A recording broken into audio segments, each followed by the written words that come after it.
Series offline file episode 4।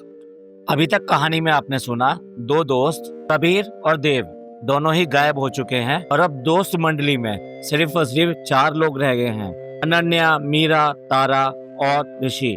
और अब आगे की कहानी। शाम का समय है, सभी लोग एक ही जगह बैठे हैं। एक लालटेन वहां पर जल रही है।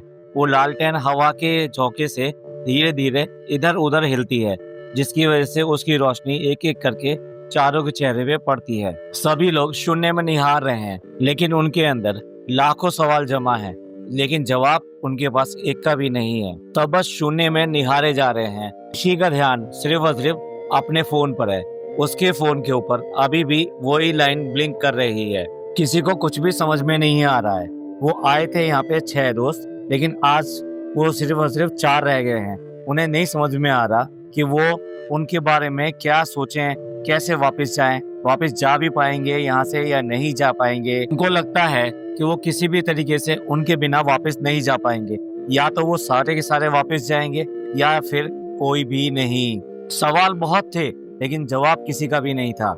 एक ना सुलझने वाली पहेली में कैद होकर रह गए थे। मैथमेटिक्स की प्रॉब्लम होती तो ऋषि 2 मिनट में उसको हल कर देता। जिंदगी ने उनको ऐसे मोड़ पे लाके खड़ा कर दिया था कि उनकी आज तक की जितनी भी नॉलेज थी वो कोई काम नहीं आ रही थी। बस दिमाग में एक ही धुन सवार थी, कैसे करके कबीर और देव तक पहुंचा जाए। ये बचा हुआ ग्रुप एक दूसरे के ऊपर इस तरह के शक की निगाहों से एक दूसरे के बारे में सोच रहा था कि समझ में नहीं आ रहा था कि ये सब हकीकत है या फिर किसी का मास्टरमाइंड। जब कुछ भी समझ में ना आए, किसी भी सवाल का जवाब ना मिले, तो वक्त पर छोड़ देना चाहिए, ऐसा ही लगता था। चारों के चारों अपने अपनी समझ में यही सोचकर यहाँ बैठे हुए थे। ऋषि के मोबाइल पर जो लास्ट लाइन ब्लिंक कर रही थी, वो अभी भी उसी को देखे जा रहा था और मन ही मन पढ़े जा रहा था, जिस पर लिखा हुआ था कि by sunrise you will buried the wrong body. ये समझ में नहीं आ रहा था ये किस रॉन्ग बॉडी की बात की जा रही है और वो क्यों करके किसी बॉडी को दफनाएंगे। धीरे धीरे हर चीज इतनी डरावनी होती जा रही थी कि उनको कभी कभी ऐसा लगता था कि उनकी दिल की धड़कन उनका साथ दे पाएगी या पहले ही छोड़ देगी। आज से पहले उन्होंने कभी भी ऐसे किसी माहौल का या ऐसी किसी समस्या का सामना नहीं किया था। बचपन में जितनी भी उन्होंने हॉरर स्टोरी सुनी थी, ये लगता है उन सब से बिल्कुल अलग है। जो कुछ उनके सामने हो रहा था उसको वो कहानी स्टोरी कुछ भी मानने को तैयार नहीं थे। धीरे धीरे करके उनकी हिम्मत भी जवाब देने लगी थी, क्योंकि अब उनको एक दूसरे के प्रति विश्वास नहीं रह गया था। यहाँ तक कि अपने ऊपर भी विश्वास नहीं था। कहीं इस षड्यंत्र के में कहीं उनका ही तो नंबर नहीं है अब अगला। अनन्या के हाथ पैर कांप रहे थे, इसलिए उसने अपने हाथों को अपनी टांगों के बीच में जोर से दबा रखा था। तारा और मीरा एक दूसरे को घूरे जा रही थी। सबके मन में एक दूसरे के प्रति शक कुछ और ज्यादा गहरा होता जा रहा था। तभी डोर के ऊपर एक हल्की सी नॉक होती है। वो लोग डोर की तरफ जाते हैं, डोर को खोलते हैं, लेकिन डोर को खोलने के बाद में वहाँ पे कुछ भी दिखाई नहीं देता है। वहाँ पर सिर्फ और सिर्फ एक छोटी सी पर्ची पड़ी होती है। वो उस पर्ची को उठाते हैं, उस पर्ची पर लिखा होता है बेसमेंट नाउ। तारा और मीरा तेजी से बेसमेंट की तरफ भागने लगते हैं। ऋषि उनको फॉलो करता है, लेकिन अनन्या वहीं खड़ी रह जाती है और उनको देखती रहती है जाते हुए। अब वो एक बार फिर बेसमेंट में आ चुके हैं। बेसमेंट में वही चौक के निशान उसी तरीके से बने होते हैं, लेकिन एक चीज वहाँ पे उन्हें अलग दिखाई देती है। फ्लोर के ऊपर एक चौक से बनी हुई आकृति है, जो बेसिकली गोले के आकार में है, और उस गोले के ठीक बीचों बीच एक क्रॉस बना हुआ है, और इस क्रॉस के बीचों बीच एक शू पड़ा हुआ होता है।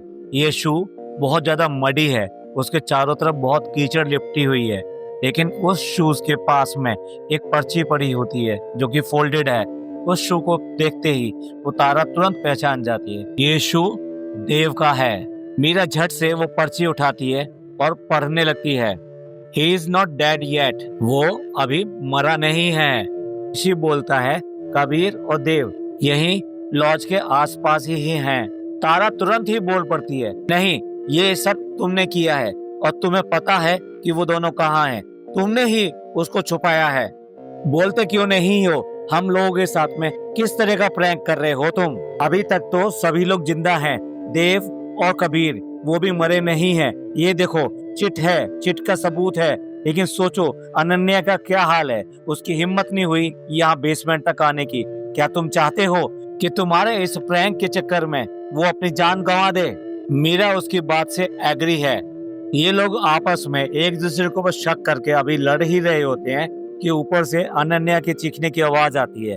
अनन्या बोलती है, स्टॉप फाइटिंग, देखो जंगल की तरफ से आवाज आ रही है। अब सभी लोग ऊपर की तरफ भागते हैं। अनन्या एक की तरफ इशारा करती है। वहां धुंध में एक परछाई स्टिफ बॉडी की तरह चली जा रही है। बिल्कुल ऐसे लगता है कि कोई ह्यूमन नींद में चलता चला जा रहा हो। उनको लगता है ये देव है। तारा बिना रुके उसकी तरफ भागी जर चली जाती है और धुंध में खुद भी गुम हो जाती है। ऋषि, तारा, मीरा वो सब भी उसको फॉलो करते हैं और उसकी तरफ भागना शुरू कर देते हैं। आगे जाके वो देखते हैं तो वहां पे एक स्केयर क्रो दिखाई देता है। ये वो बनावटी इंसान होता है कि जो खेतों में पक्षियों के डर से खड़ा कर दिया जाता है जिससे कि फसल की सुरक्षा की जा सके। स्केयर क्रो मिट्टी में सना हुआ है चारों तरफ से। वो उसकी मिट्टी को साफ करने लगते हैं और धीरे धीरे उसको खोलने लगते हैं। इसके ऊपर कबीर का जैकेट मिलता है उनको। वो धीरे धीरे इसको खोलने लगते हैं। यहाँ पर अगेन उनको एक संदेश मिलता है, one will take, one will watch, one will live. वो डरे डरे से उसको खोलने लगते हैं।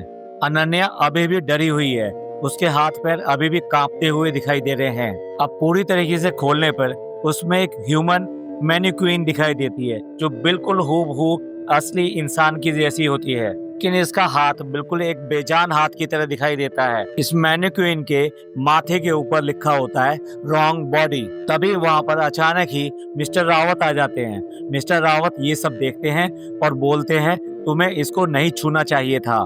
मिस्टर रावत को देखकर सभी के सभी आवेश में आ जाते हैं और उनकी तरफ झपटने की कोशिश करते हैं और चिल्लाना शुरू कर देते हैं। मिस्टर रावत, उनको कोई फर्क नहीं पड़ता। वो बिल्कुल ऐसे ही सहज तरीके से वहां से दूर चले जाते हैं। थोड़ी ही देर में कोहरा उनको पूरी तरीके से निगल लेता है। तारा गुस्से में उनके पीछे भागने की कोशिश करती है और वो भी पूरी तरीके से कोहरे में गुम हो जाती है। सभी दोबारा से लॉज में वापस आ चुके हैं। ये सब देखने और सुनने के बाद में उनके बीच का विश्वास और पूरी तरीके से टूट जाता है। अनन्या गंभीर होकर आरोप लगाती है कि ये सब मिस्टर रावत का काम है।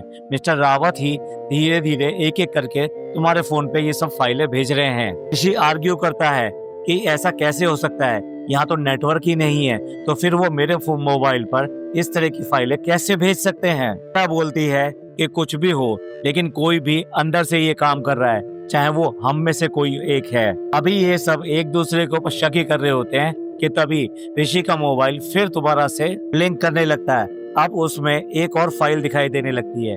उस फाइल में लिखा होता है डे 5, जिसका मैसेज होता है, अगली सुबह तक तुम अपना कोई दोस्त नहीं खोगे, तुम खुद को ही खो दोगे। ये सब देखने के बाद में सबके सब एक तरह से शांत खड़े हो जाते हैं और अपने अपने मन में अनुमान लगाना शुरू कर देते हैं कि आगे क्या होने वाला है। वो अंदर आके हॉल में देखते हैं कि जो मैनिक्विन उन्होंने बाहर खोली थी तो सामने ही सीट पर बैठी हुई है। ऐसे लगता है जैसे उसको वहां से लाकर किसी ने यहाँ पर उठाकर रख दिया है।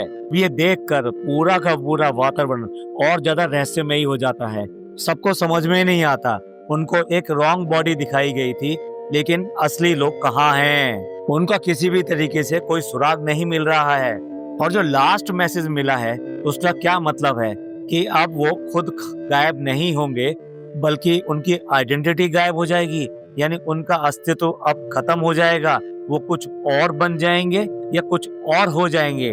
दोस्तों, ये था एपिसोड 4। उम्मीद है कहानी आपके मन में इन सब लोगों की तरह से बहुत सारे सवाल छोड़ रही होगी। क्या जो लोग गायब हुए हैं वो वापस आ पाएंगे, और वापस आएंगे तो वो किस रूप में होंगे?